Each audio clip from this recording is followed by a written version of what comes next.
I am going to start a new series, and I'm gonna call it Island Talk, because I'm gonna sit on my large kitchen island and give you some healthy eating and cooking tips. We get made fun of a lot because our island is massive, so I thought, why not just hone in on this? Seize the moment and utilize my entire island. Okay, topic number 1. I would like for you to start and practice avoiding reading the front of a food package. This is the billboard of all food. If it's processed, this is the billboard.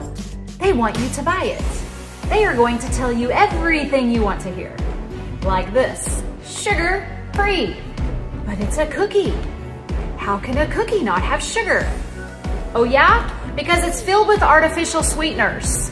That's why, stop reading the front.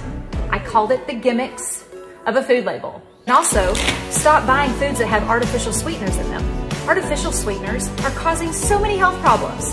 So the more you drink diet soda, the more you chew sugar-free gum, and the more you consume sugar-free sweets, the more you are doing your body harm. Be sure to like and follow me for more Island Talk with Shelly Loving. Bye for now.